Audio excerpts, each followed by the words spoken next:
Alright, this is part 2. What I'm going to do now is I'm going to finish with the controllers. So we got our basic controllers that all been renamed. Now with the FK controllers, what I'm going to do is first I'm going to hide these two guys. So I'm only left with the FK controllers. And what I'm going to do is I'm going to orient our controllers appropriately. So what I'm going to do is I'm going to take the first controller and select the bone and press P. Notice what happens is that we get all this information here. What I'm going to do is I'm just going to zero it out and then shift P to unparent, and then what it should get is the correct orientation. But what I want to do is now freeze transform it, and if I do that, basically I'll be deleting all of that information. So there's a little trick that I do is I control D. So I have a duplication of my controller. I'm going to rename it. Alright, so instead of left arm 02, I'll call this Ori for orient. Sorry, so 01, and instead of CC, this will be called Ori. Okay, so I know it's an orient. So now what I'm going to do is I'll take the shape node and delete it.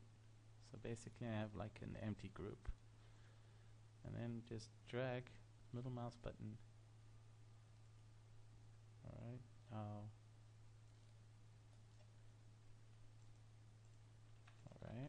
got some sort of problem. I think I'm caps lock or something. But anyway, if you notice now, my controller is zeroed out, but I still, with the hierarchy, I still got the right orientation.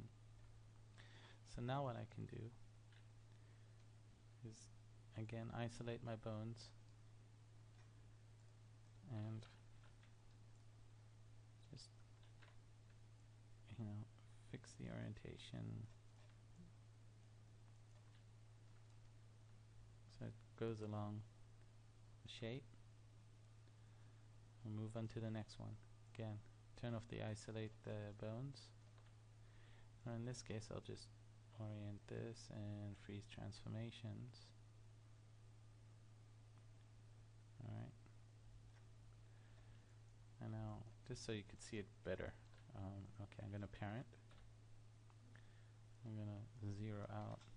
See, so now if I look down, it's actually oriented along the bone, which is very important to us, especially in the elbow. Alright, I'll shift P so it throws itself out, duplicate it. Alright, change the name of course to Ori.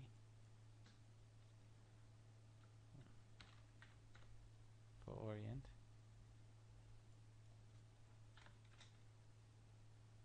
Get rid of the shape node, so all I'm left is with the hierarchy. Alright, for some reason my middle mouse is not working, so I just have to parent it.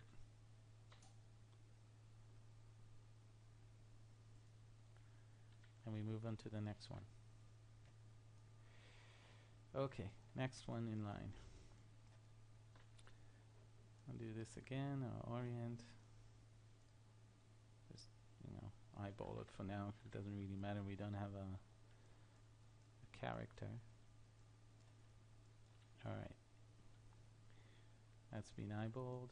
I'm going to freeze all this time because I also scaled it. Parent. Alright, shift P. Sorry, I have to zero these out properly. Alright, and then I want to Shift P. I want to duplicate, rename,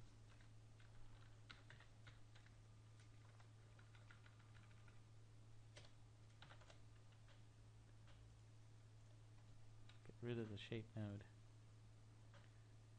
and parent that in. Alright, so the last thing I gotta do is build a hierarchy. So when I rotate my shoulder, my elbow and my hand will move along with it.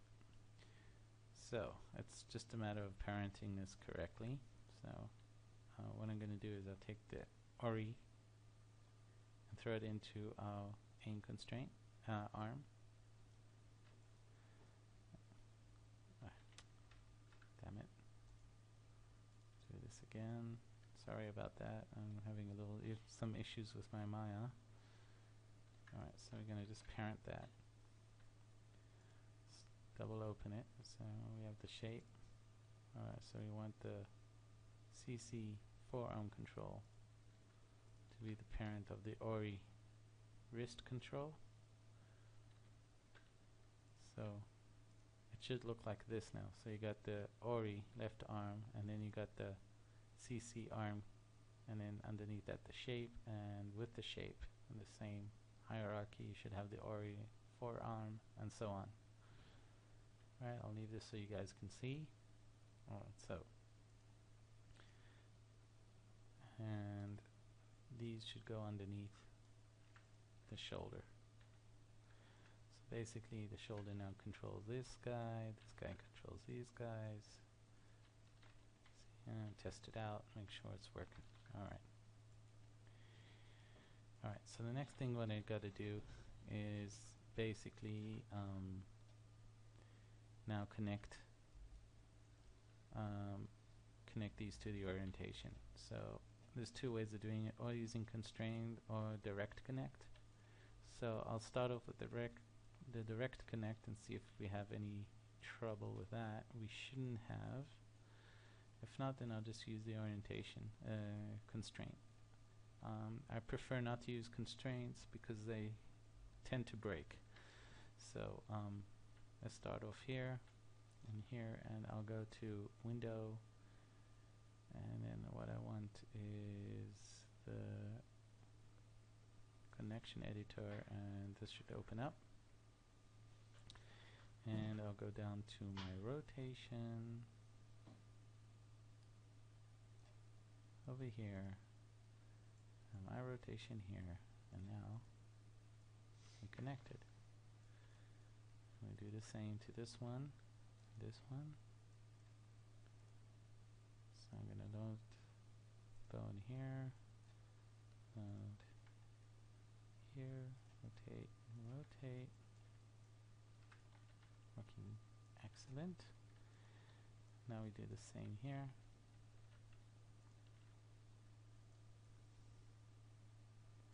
Sorry, I'll start off with the bone on reload right, reload left. Alright, so now it's all being controlled from the same spot. Let's do the shoulder. Again, I'll choose the bone first, load it on the right because I went from to.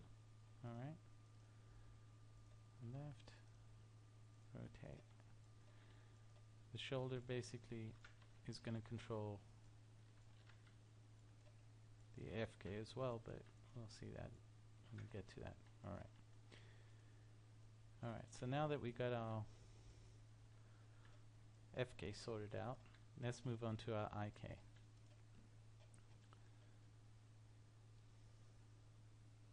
Alright, one other thing before we move on, what I want to do is create a group, Control G when I'm unselected. I'll call this cha GRP, just for a character. Usually I'll give the character name and then group. do that again. Control G a few times. Oops. Actually, I'll just duplicate it a few times. Very important to keep some sort of whatchamacallit,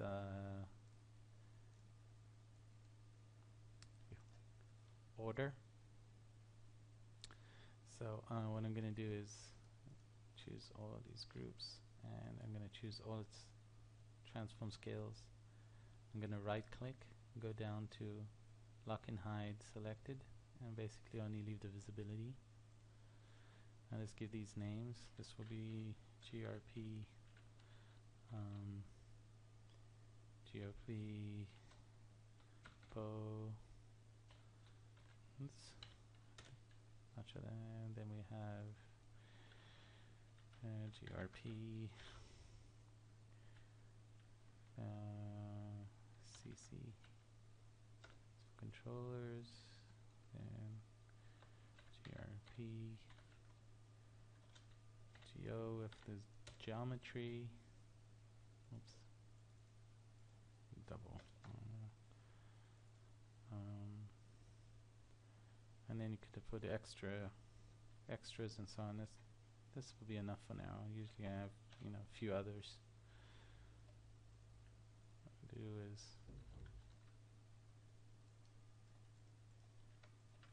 just group these in here. So what I'm going to do is, right now I'm going to leave these out, but the stuff I'm finished with, I'm going to put it into their groups. I'll take the shoulder, put it into this group, take the FK, put it into bones. And the reason is that it's just, keeping some sort of order. Turn off the FK bones. Okay, just a few last things. I'm gonna lock and hide the translation rotations.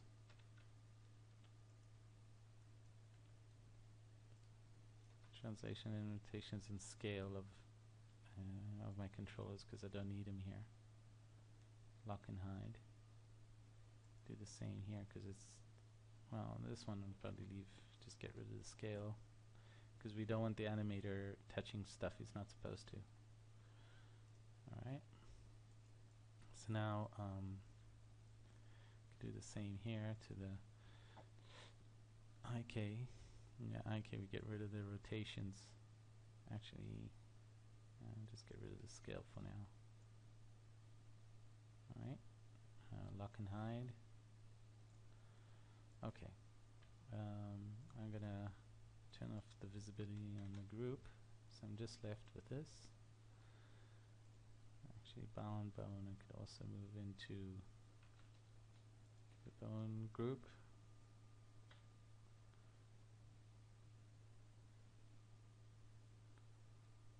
And now the IK group will turn on for the arm.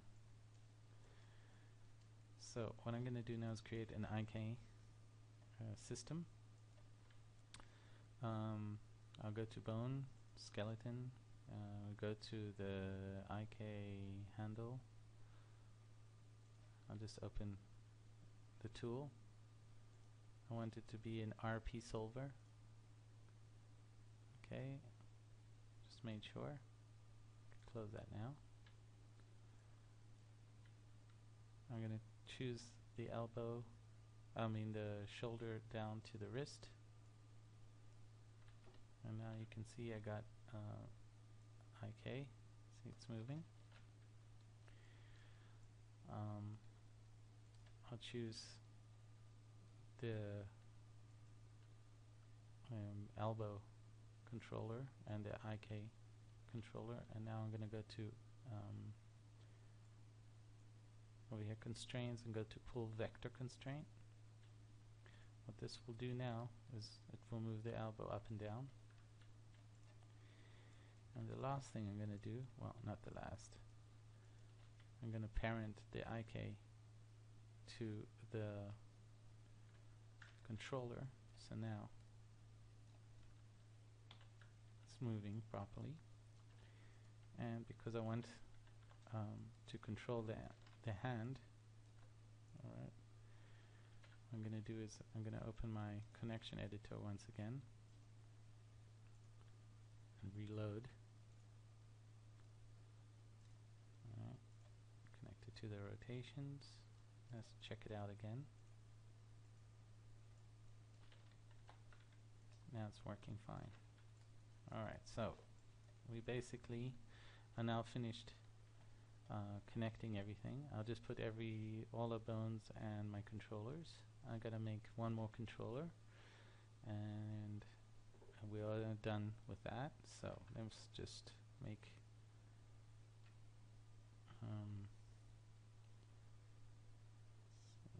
I have to take these two, put it in here, parent, and take the bone, parent. Alright, and I'll turn off its visibility for now.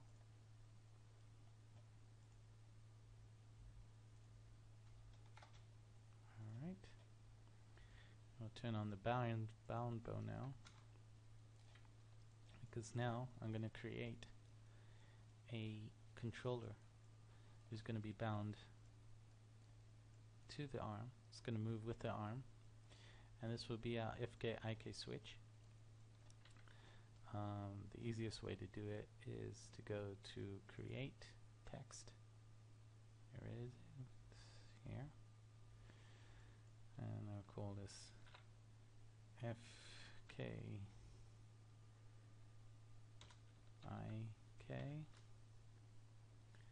and apply. Alright. What I do is I take all of these and I'll group it and delete history.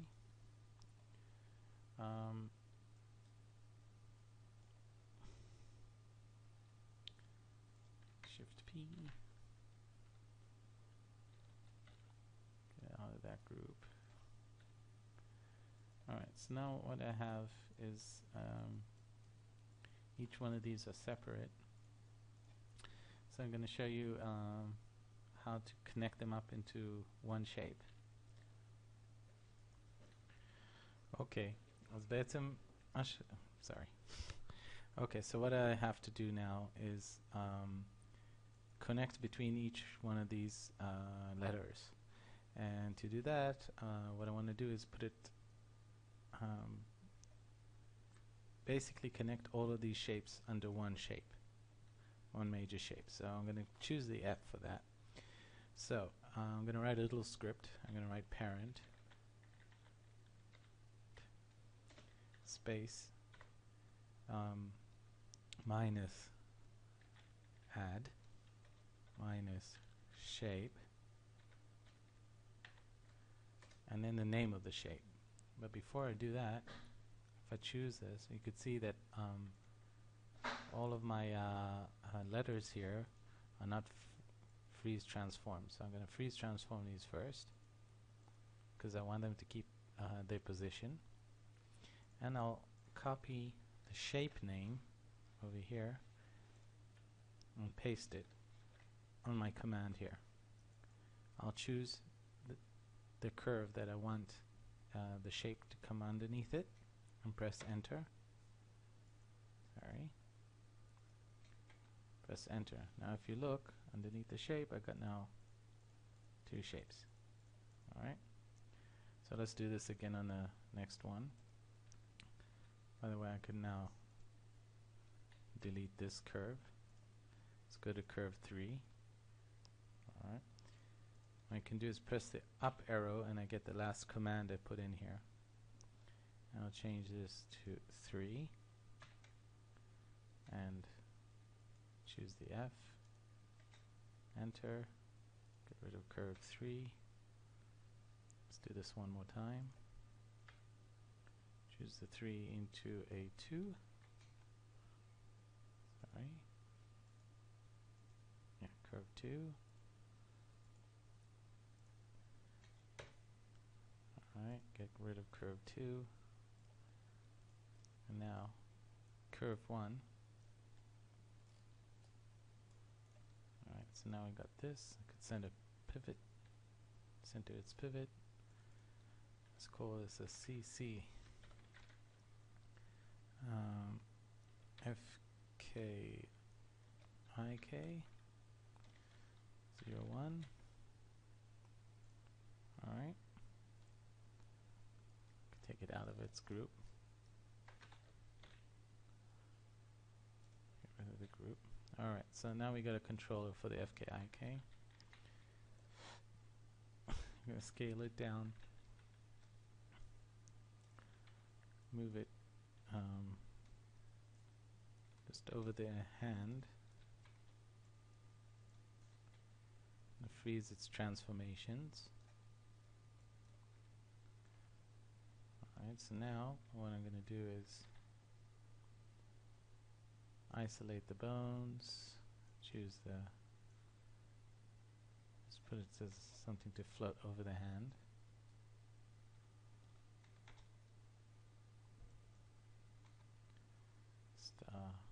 Object mode. Alright, so now what I gotta do is I want this to always follow the hand. So we'll open up the connection editor in general connection editor. And now what I'll do is I'll connect, translate and rotate. Translate to translate, rotate to the rotate. Now basically if I move this hand, see, it will move with it. Now why did I connect this to the bind hand? For the simple reason is that the FKIK needs to move between the FK and IK handles. So now that I've connected it, I want to add an attribute. And to add an attribute, I'll show you in the next video.